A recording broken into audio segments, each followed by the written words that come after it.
look at Chris Christie and said he's been a great leader not only in New Jersey, but he's been an inspiration for many of us across the country. Whenever I'm really feeling down, I always call Walker. The cross-country bromance between Chris Christie and Scott Walker is a special one. In addition to heaping praise on each other at yesterday's Republican Governors Association meeting, there was Christie's 2012 visit to Wisconsin in the midst of Walker's heated recall campaign. Then there was their date to the Giants-Packers game last fall. And of course, there was the Time 100 profile this spring of Governor Walker, written by Governor Christie.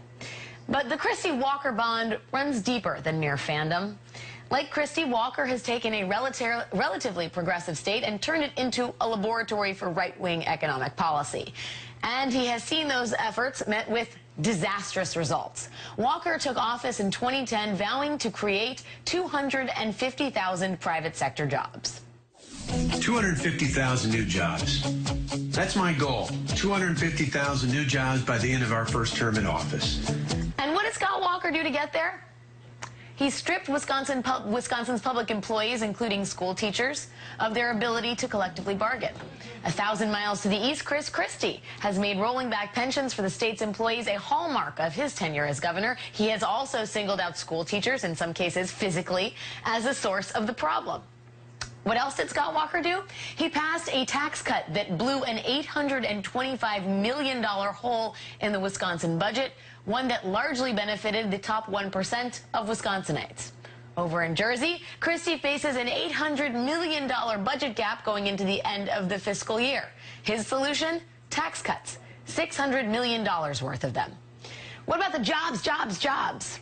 With less than 5 months before the end of his term, how is Scott Walker doing on that goal of his?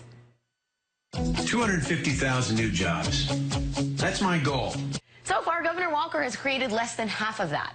As of January, Wisconsin ranked 9 out of 10 among Midwestern states in private sector job growth. New Jersey, meanwhile, is dead last in job growth in the entire country. While Christie has 2 more years to inflict fiscal pain on his state, Scott Walker only has a guarantee till November. And right now, it ain't looking that great. A new poll finds Walker in a dead heat with his opponent, Mary Burke, down from a 7-point lead in March. Joining me now is Washington correspondent for The Nation and associate editor for the Capital Times, John Nichols. John, thanks for joining me. For someone who is running on his stellar election record, shouldn't Scott Walker have a stellar economic record? Shouldn't Scott Walker have a stellar economic record? Well, you'd certainly think so. And the thing about Scott Walker is that he has tried very, very hard to adjust expectations in the last few months, suggesting that, well, you know, people will give him credit for trying. But the funny thing is that the same Republicans who give Barack Obama no credit for trying on the economy are going to have a pretty hard time making excuses for a governor who has managed Wisconsin, once a real leader in job growth, into the lower half, and in some cases much lower than that sector of the 50 states. Right. You know Scott Walker hates seeing that video of him saying 250,000 jobs. That's my goal. Now he's using a new number, which is that 17,000 new businesses have emerged in the state ready to hire. But if you dig deeper into those numbers, as the Milwaukee Journal Sentinel did this week, that new business count includes hundreds of nonprofit organizations, including Boy Scout troops, youth athletic leagues, and condo associations. It's so desperate, it's almost beyond pathos, John. Well, it really is, and this is the challenge for Scott Walker. He's a hyper-confident politician, and because he won the recall, I think he got into his head that he was pretty much safe. He had nailed it for Wisconsin, and he began campaigning very aggressively to get himself positioned as a presidential candidate for 2016.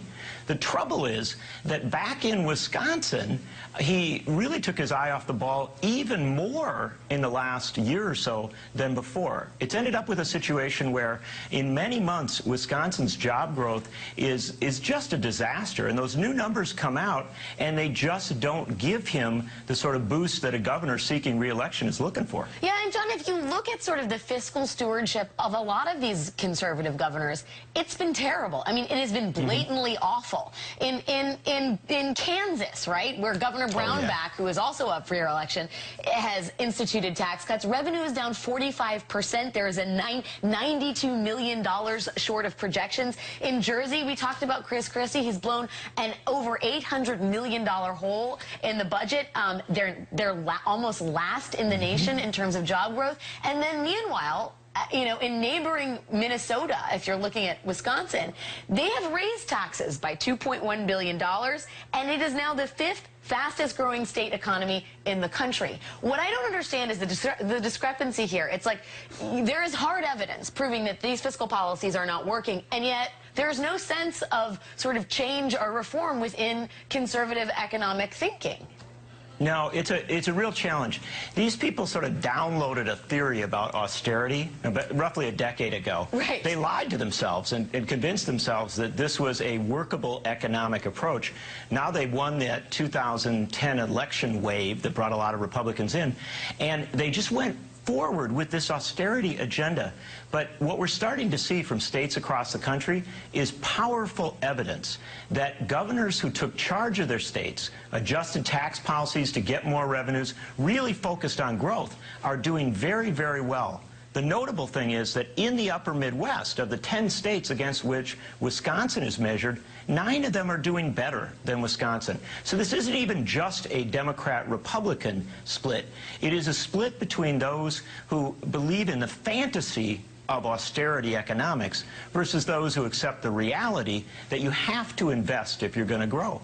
Let me ask you one more question, just specifically about Walker's chances. Mary Burke is a kind of, she's a known unknown, or an unknown known, depending on which part of the Rumsfeldian metaphor you want. The fact that she is running neck and neck with Scott Walker is not great news for Scott Walker, who is well known in Wisconsin, but Wisconsin occupies a very strange place in this country. It is the most polarized state in the country. I believe that Walker has a 92% approval rate among Republicans and a 9% approval rate among Democrats. It is sharply divided. What happens in this election, John?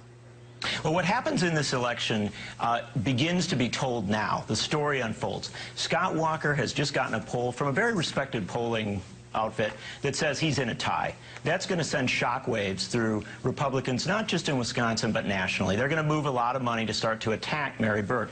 The interesting thing, though, is that Mary Burke has attracted a lot of interest as well. Emily's List is very supportive of her. So I think you're going to start to see that Wisconsin governor's race move way up the ladder, along with Pennsylvania and a few other states, Florida, that are going to get a lot of focus. And this becomes especially interesting in Wisconsin because there's no question Scott Walker would like to run for president. Right. The thing is, 67% of Wisconsinites say they don't want him to do so. It will be very interesting. It is an indictment of the GOP's bench if Chris Christie and both Christie and Walker are taken out in the next few months. The Nation's John Nichols, thank you as always for your time.